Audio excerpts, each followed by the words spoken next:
Greetings, I'm Stephanie McAllister, and I'm usually called DocM by my students. And so I'm going to talk to you today about Google Classroom, class expectations, et cetera, for math class this year. So let's go ahead and go to the Google Class. I'm going to use Advanced Math. It's the first one I clicked on here. And what you'll find that when your child logs in, or you log in, I'm talking to you, the child, logs into your class, if you go to the tab, the little three things, the menu here on the side, you'll see all the different classes your child is a part of or you're a part of. And you'll see that for my classes, at least, I have the times listed on there. So you know what time you have to sign into class if you're remote learning, or where you have to be at, when you have to be at, if you're actually here. And I also have the room numbers on there because I can't remember where I'm at half the time. So that's kind of helpful. Go to the Google Classroom. Every day, you'll go to the Google Classroom. If you're in class here physically, you'll go to the classroom. If you're not in class physically, you'll still log in using the Meet link. It should be up there, and you'll log in 5 minutes for class time. All classwork will appear under classwork. I'll have things sectioned off here in their different topics. Always look at the topic. Right now, your child should have, or you should have, taken the syllabus quiz. And we open this up really quick and go over the syllabus. This is the same syllabus for all three classes. I teach advanced math, I teach enriched math, and we have regular math. And all the math courses lead towards geometry at the high school. The advanced math is for the honors geometry kids and at the high school, and the regular and enriched goes to regular geometry at the high school. The key is with enriched, I kind of go at a little bit different pace and a little bit different content with the hopes that the student can go into the honors Algebra 1 track as sophomores. If you do really well in regular math, you too could go into the honors Algebra 1 track as a sophomore too, so keep that in mind. All right, our expectations are as following. Be present in class. That means you're on time. If you're online or you're here, you're on time with all the stuff that you need. You have to actively watch the instructional videos and complete your guided notes. We'll talk about that in a minute. Every day, you'll have to complete all of your work to the best of your ability. And when you get lost or confused, make sure you ask questions, take notes on the ones. I need help with this problem, I need help with that problem. Here are all the materials you need for the class. That's part of the preparation part. You'll notice if you don't have internet access at home, please let me know and I'll try and get you in touch with people who can maybe help you out with that. But you can see the materials listed here. One thing for my advanced kids, you have to have the TI Inspire CX2 graphing calculator. As a matter of fact, all students will need it at the high school next year. So if you can find one for cheap this year, get it and then use it for next year.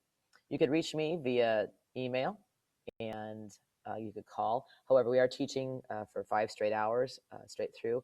We eat lunch from 12:45 to 1:15, and then I could be reached after that.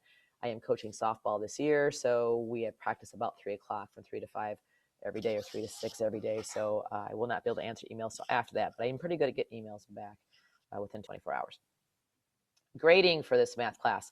Guided notes are really important. I expect you to come to class with your notes done, with the guided notes done. You'll get credit for that. Activities could be CUDA, Delta Math, Seesaw assignments, go for other different things that will have art projects, hopefully. That's 15% of your grade. Formative assessments will be quick quizzes, little 5 and 10 pointers that will build up and let me know how you're doing. I don't always grade them, but I usually do. So that ends up being about 20% of your grade. And then summative will be the actual big tests and big quizzes. So that's 60% of your grade. Generally, you don't want to be late with anything. You'll have homework every single day, or mostly every single day. We're going to flip the classroom this year. I'll talk about that in a second, but that means you'll have to do something.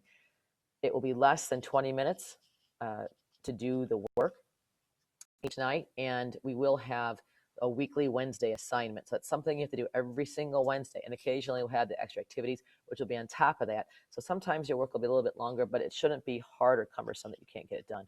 You will get some partial credit for late work, but the reality is if you don't do your work, you're going to get really behind and you're not going to learn. Corrections, if you screw up on a test, mistakes happen, no biggie. Make sure that you, in order to retake a test, you have to do the following. 1, you must make all your corrections. 2, you must meet with me and talk about your corrections, what you did right or wrong, or what you did wrong and how you know what you're doing now. And number 3, you retake a brand new test. I will not give any grade higher than 85%. So keep that in mind when you're retaking tests. Now, what does this mean? This whole, hang on, I don't know this stuff. We're going to flip the classroom. What that means is, this is something different that we're going to do this year. in the math department for 6th grade and 7th and 8th grade. Essentially, the teachers were all going to make instructional videos on the topic matter. So here's, say, your packet. Okay, we're going to go over, I'll teach you how to do Module 1, Lesson 1. I'll go through all the examples with you. You'll see a video of me writing it out. I'll do an example problem, and then I'll say, okay, now you try some problems. So then I'll expect you to press pause. I'll say press pause, and then you do the problems. And then when you press play again, you'll see that I worked it out. If you don't understand what I did, or if you got yours completely wrong, or if you did it right, you take notes on what happened, and then we can go from there. So you're going to be writing on these notes. This is what you have to bring in for class to count for your 4 points.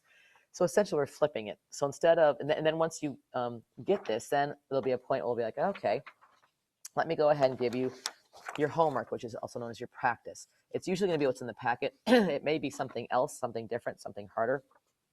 Some of these have not a lot of problems to it, so I might be adding on to it. So whatever the practice is, that will be your homework. We'll do that part in class. That will be the stuff that we'll do in class when we're face-to-face or via the remote. Okay, so what we decided last year is that it was just too hard for some of the topics and some of the kids to be able to do the homework on their own at home. So you're going to do the homework here. And the only thing that parents that you have to do is make sure your kid is actually watching the videos and actively taking notes. That's all they should need help on. All the answers will be right there. So if you could watch along with them, if you really want to, you can. You don't have to, but just make sure that they press play. And for the next 20 minutes, they're actually involved, 100% focused in on that math. The technology that we'll be using is Google Classroom, GoFormative, Khan Academy, excuse me, the Remind app I'm going to probably use, I have to get that set up, and then Seesaw. There'll be other stuff they'll be using. Essentially, knowledge is power, man. The smarter you are with math, the better it's going to be for you in the long run, believe it or not, painful as it may sound. Keep in mind, you'll spend about 20 minutes a day watching the videos and actively watching. That means you'll be writing stuff down. Pencils, right? You'll be writing stuff down. When you come to class the next day, ask me questions, really important. Some kids will fly through this stuff, some kids won't, and that's okay.